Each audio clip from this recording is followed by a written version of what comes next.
What is going on, guys, and welcome back to episode 12 of the Sorare Road to Glory series. And today we are going to be doing some scouting in the Premier League, looking for some budget slash bargain options in the goalie, defender, mid, and forward section. And let's get into the video. Right, so in terms of the goalie position, I found it difficult to find anyone of really good value, but I did see that obviously Mark Flecken has gone to Brentford, and obviously David Raya looks like he's on the way out if someone pays the 40 million which Brentford want for him. So yeah, if David Raya leaves, then I think Mark Flecken, his price for his scores is quite good. If you do have a look at, I'm just going to duplicate this and have a look at David Raya's scores for Brentford. I think Flecken is a very, very good keeper, and I think he's easily capable of replicating these sort of scores. Yeah, lots of clean sheets. He did get quite a few save points as well. Like even here, for instance, in a 2-0 loss against Wolves, 64.9 is a very, very good score. And yeah, like games like here when they conceded against Spurs, he still got a really good score here, which yeah, shows that Brentford are that sort of team that they do keep clean sheets and they do also let the other team have a few shots, so you can get a few points for saves and get some decent AA. And then on those games where they're at home or whatever, you can obviously get those clean sheets as well. So yeah, I do think Mark Flecken is a good option. In terms of pricing, let's have a little look here. It's gone up slightly. I think that's obviously due to the league starting soon, and I think more noise about David Ryan leaving. The most recent sale was £379. In terms of ETH, that is 0.256 ETH.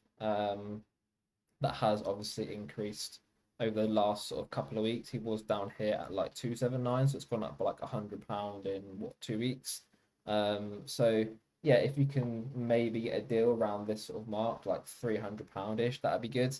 But even so, even at that higher end, I do think he is a good option.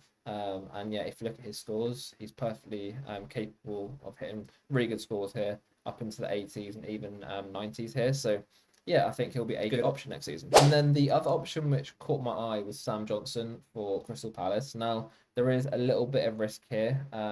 At the end of the season here, if we take out those England games, yes, so from this point onwards, he basically got the starting job. Can't remember if Guaita was injured um, or something happened. Maybe actually check here. Think he must have got injured. But yeah, basically Sam Johnson got the starting job, and yeah, after Hodgson came in, Crystal Palace were much better. Good win here against Leeds. They obviously beat Saints as well, which I wasn't happy about. Draw with Everton, lost to Wolves, then beat West Ham, lost to Spurs, but was close, and then beat Bournemouth, drew with Fulham, drew with Forest, and they were a lot more solid under Hodgson compared to the previous manager, Vieira. So yeah, I do think if he gets the starting job at this sort of price, I think you're laughing really.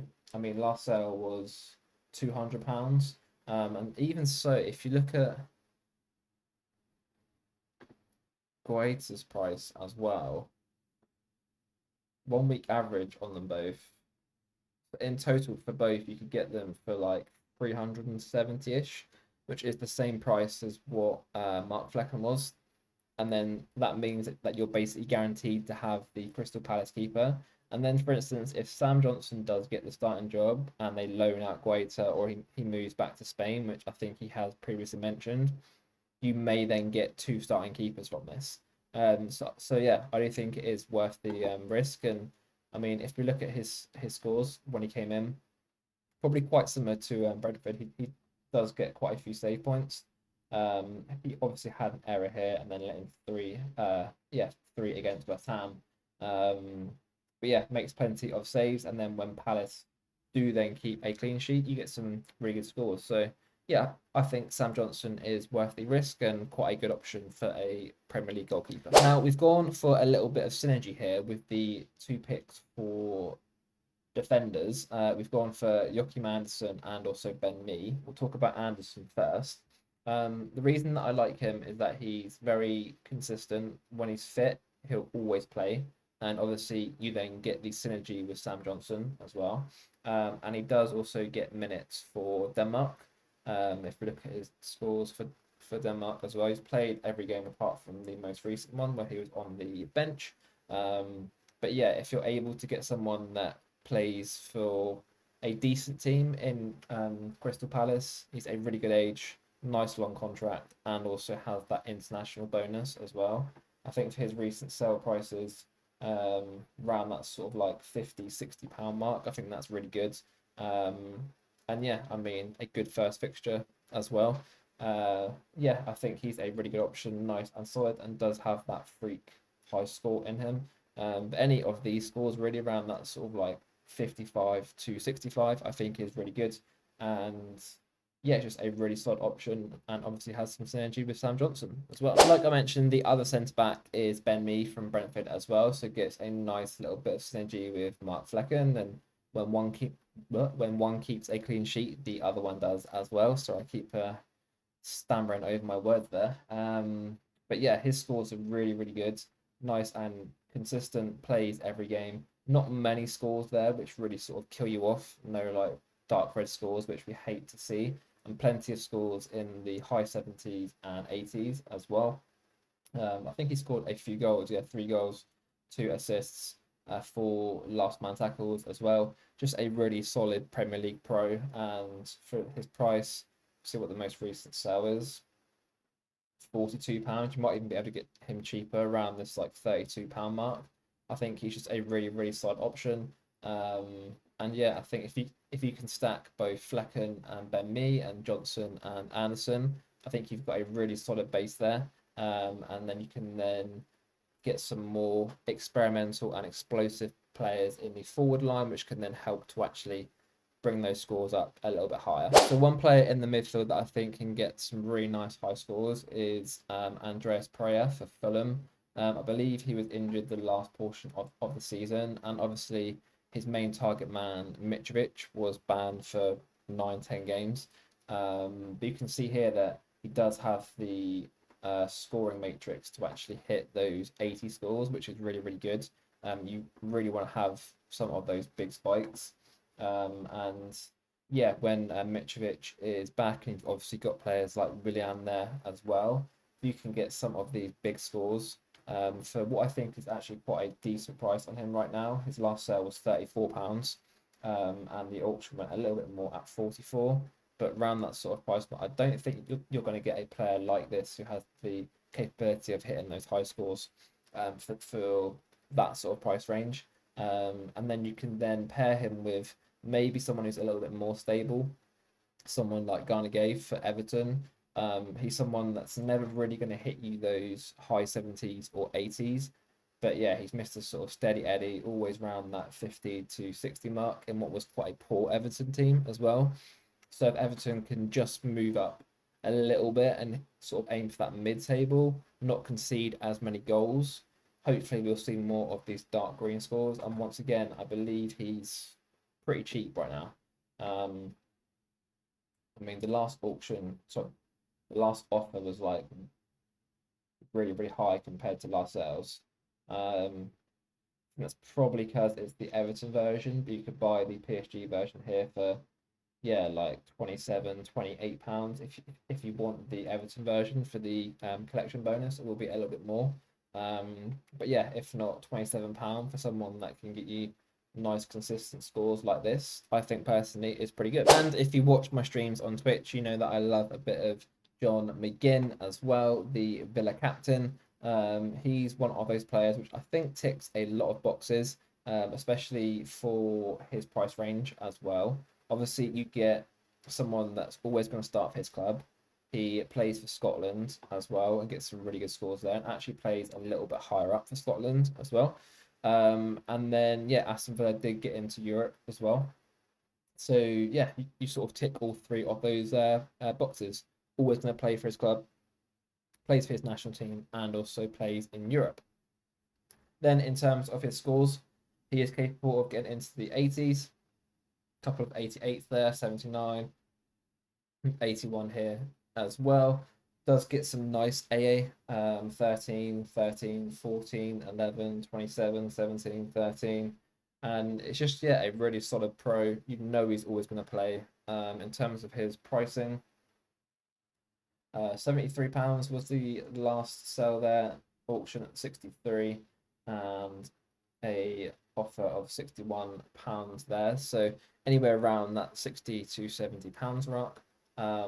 And yeah, just one of those players that is really consistent, has that opportunity to score high, and you can use them on international weeks as well. Now, the forward options in the Premier League are a little bit hard to find bargain options, but there are a few which I think have the opportunity to score well and a little bit cheaper than some of the sort of marquee players. But yeah, the forward area is definitely a little bit more scarce. We'll start with Willian, who obviously gets a little bit of synergy with Andreas Pereira. I don't believe he's yet signed a contract for next season, but if he does, a forward who can score like this is very, very handy. Perfectly capable of hitting those 80s, even a 90 here. I believe he takes a few of their set pieces along with Andreas as well, which is always nice. And yeah, not many scores here which really kill you off as a forward. Gets really decent AA, like a lot of 19 and 20s here, 14, 25. Really consistent in terms of minutes for a forward player as well. I believe the other left winger Solomon has also left. So yeah, I think if he signs and he plays on that left hand side, for his price, I think he's really good. Last auction was £44, so there's not much risk there in terms of, he isn't a £150 forward.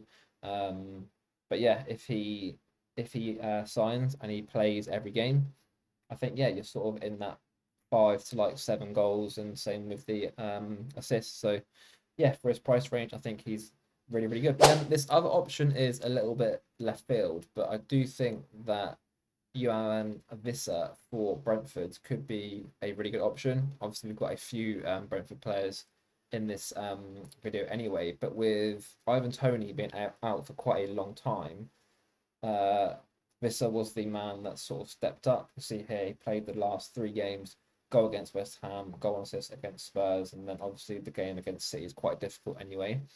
But if he's going to be their main man up front for his price, I think that's a pretty good value. His last sales were a little bit higher, to be fair, at 59 and 60, but before that it was like £34. So maybe you can get him around that £40 mark. But if he's going to be the starting forward for Brentford, Toney got some really good scores. Obviously, Toney's probably the better player, which is probably why he's getting those high end scores, right? You can see that Toney did very, very well. But yeah, if Visser can sort of carry on the scores that he got at the end of last season, anything like this, if you sort of get rid of the games where he isn't starting, that's pretty good for a cheap budget forward. And yeah, Brentford aren't a like bad team. They're one of those sort of anywhere from 13th, 14th up to like 7th or 8th. They're in that sort of mid bracket, I think. So yeah, for his price, and you're gonna get a good few months out of him. I think he's a really good option. And then last but not least, we have Callum Wilson from Newcastle. Now, obviously, there is a little bit of risk here. Newcastle do have lots of money to spend. They could go out and sign another striker, or they could play Isak more this season down the middle. They do obviously have Champions League this year as well, so they may start actually switching players a little bit more between the Champions League and League. But for someone that scored 19 goals last season, 6 assists as well, he's one of those forwards that is very much boom or bust.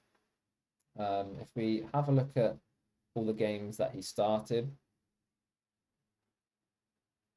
that's very, very good for a fairly sort of budget option. He's a little bit more than Willian or Visser, but I think for the amount of goals and assists that you could get if they don't sign anyone, I think it is a worthwhile risk.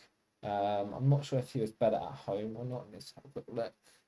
Yeah, so he's slightly better at home, averages 58 at home, 51 away from home. but in terms of his scores, really good. Newcastle were obviously a very, very good team last year. They're going to add some decent players in. So if they do play that sort of 4-3-3 formation with Wilson down the middle and Isak off the left-hand side, I think you've got yourself a really good solid striker there. Let's check his price out. The last sale was £87. So yeah, a little bit more than the other two option, but I think for his price, if he plays the same as last season, if you get, how many starts did he have? He obviously has injuries as well, didn't he? But it probably started like towards that sort of 2/3 of the games. If you get that for his price and he gets anywhere from that 15 to 20 goals, I think you'll be happy, especially for that price range. They were 10 players that I've had a look at on Sorare data and I think are really good options for next season. They all are a sort of decent price.